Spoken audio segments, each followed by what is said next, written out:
Good evening, knobheads. Unless you're wearing crap trousers, and then you can piss off. No, I'm not drunk really. I'm the sober one of Tufty Club. Something I never thought I'd say.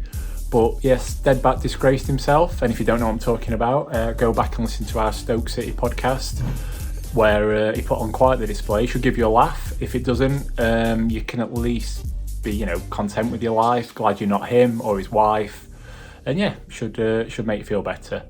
But coming off the back of that game, I know it's 2 games ago now, I'd never thought that going into the Bournemouth match we'd be within a chance of, if we beat them, being within 5 points of them.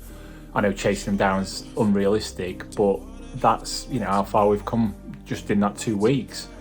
And yeah, certainly from when Eki took over, I mean, going back to then, thinking forward to April, you would never have thought we're in a real chance of sitting in the playoff spots, maybe even being top of the playoff spots first sort of weekend in April. Having said that, never have thought that around that time, that come April, I'd be sat in my house wearing a hoodie to avoid switching the heating on. So yeah, things happen, but no, it's been a good turnaround, not just for Deadbat's liver. Our home form obviously has got a big part of that. So yeah, I know Bournemouth are coming off a bad result. I don't know if that's going to affect him, but our home form could be the thing that does affect him. I think if we play like we have in some of the home games where we've really turned it on. I mean, even against QPR, we weren't. We're not clinical at times, and I know the squad's paper thin at the minute, and the injuries are sort of doing us, and we've not got anyone to finish off what we're doing. But I think we played really well against QPR. Just nothing up top really, nothing. That final pass, that final shot, or even having a shot. If we can sort that out, then I do think we've got a chance of getting something against Bournemouth. Whether we can beat them or not is another thing, and whether that's me still channeling Deadbat, at the back of my mind, the drunken voice saying, we'll lose 2-0, 3-0, whatever. But yeah, the home form's a thing for me.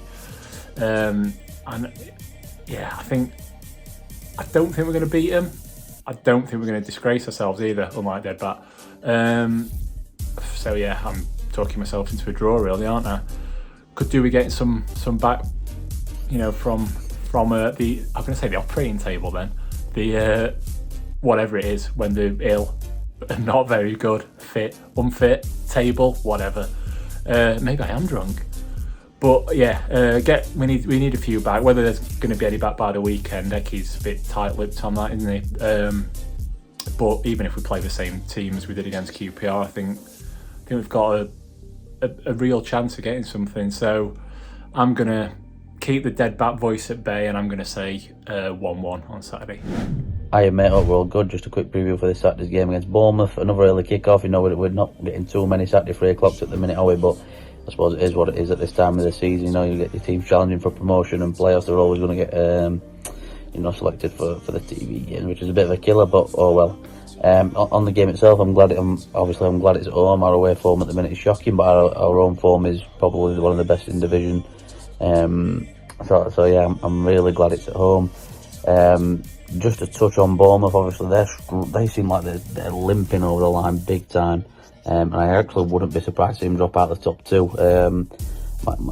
Maybe it's not it is an outside bet because there's not many games to go and they've got quite a lot of points to make up, but I think Nottingham Forest could be worth a shout as sneaking in the top 2. I think Forest have got Bournemouth on the last day of the season as well, but they signed all the players in January, the Cantwells, the Freddie Woodmans, Nat Phillips they signed as well, didn't they? And I'm not going to lie and say I know Bournemouth inside out, but it just seems that maybe have disrupted them a little bit. And Scott Parker gets labelled. He got labelled with he got linked with Tottenham job, didn't he, not so long ago? But I'm not having him as a manager in particular.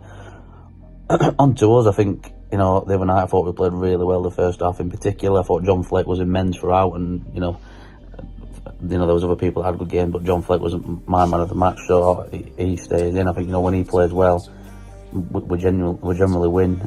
We've probably not seen enough of that John Flake over the last year or so. He's been a little bit stop-start with injuries as well, but I hope he can perform like that again. just seen Heckingbottom's quotes on the press conference saying that Sharp's trained but not with the group. So me personally, if he is fit to play any part at all, it'll be from the bench. With obviously that Good Friday and then Easter Monday games coming up the week after, I'd start Ollie McBurney. I thought he did alright the other night as well. He gets plenty of stick, Ollie McBurney, so I think it's only right with praising when he played well. Wouldn't go over the top and say he was amazing, but he did alright.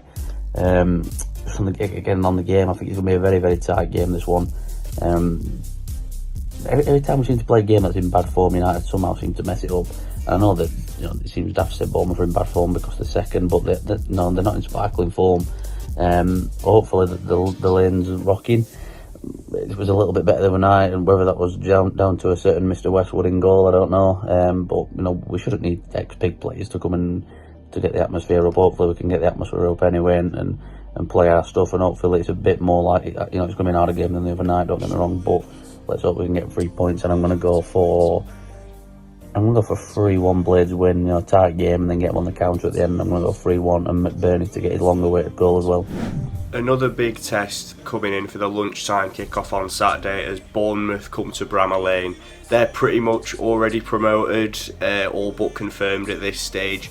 They do seem to have a bit of wishy-washy form at times, but still have been far too strong for the majority of this division this season, bar Fulham.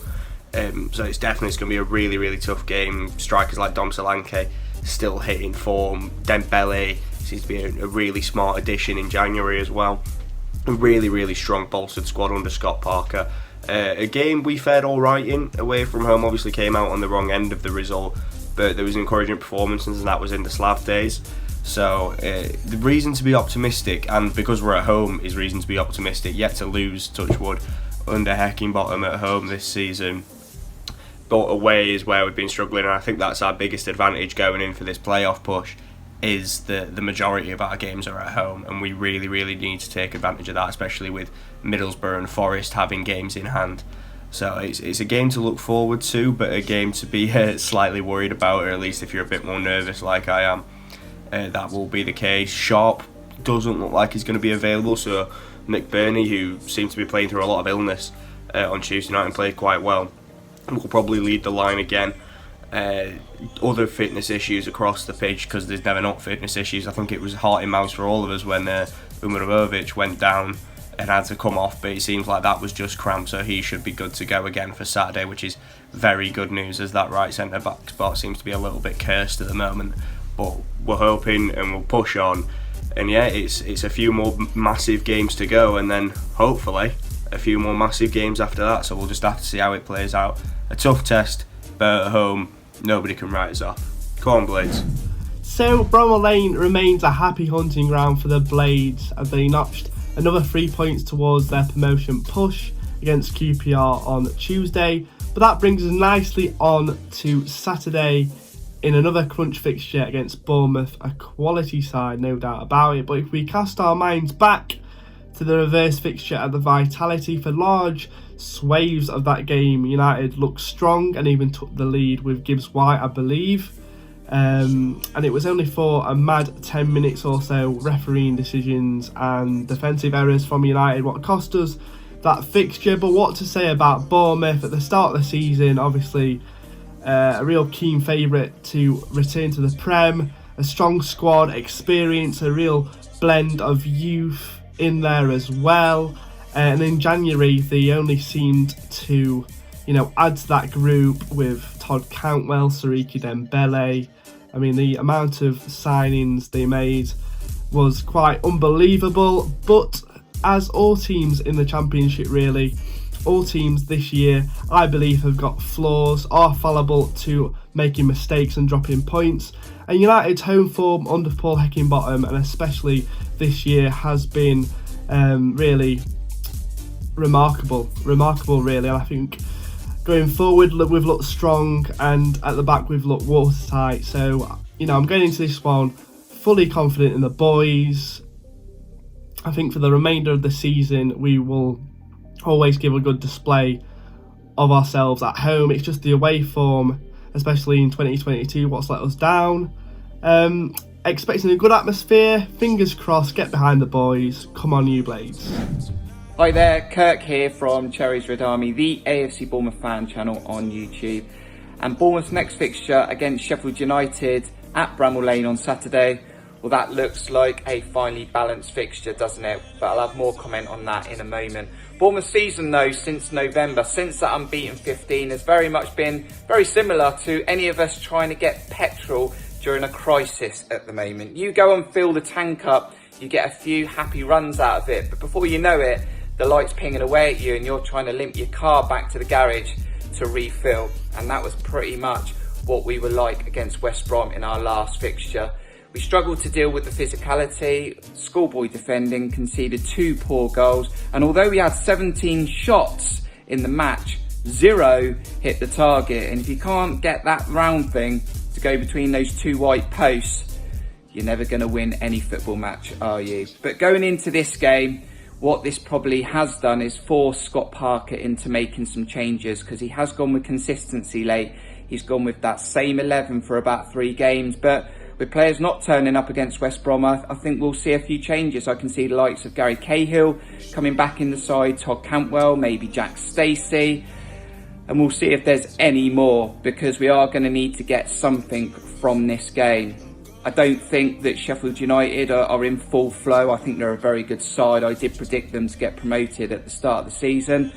But I do very much think that whatever side can be clinical in the final third on Saturday will get the win. I would take a draw all day long. We're in the driving seat, still in the automatics, and any point going into those Easter games would be very, very decent for us. If I had to push for a Cherries win, it'll be a tight one. It'll be 2-1. But let's see. Let's have a good game. I'll be there, getting behind the lads. Let's see if the Cherries can beat the Blades. Great result of the night. Thought it was a decent performance. Not a lot of chances in it, but once we scored early, I just think we took control. I don't think Fodringham had a save to make. I think Bournemouth will be a lot tougher, especially with games they've got left. They need to pick up points. Got some tricky ones, so I think they'll come to try and have a go at us, which might suit us as well. It could go anywhere really, couldn't it? We could lose by a few, we could win. Don't see us winning by a few because I don't think we'll score enough, but you know, to carry on staying in there with injuries we've had is amazing really. It's the away form that bothers me more. But now, see what happens. If we could get a win and move on to Reading at home on Good Friday, you know, it's others have got to play each other, so we'll have to see. But looking forward to the game really. Not looking forward to the early kick-off.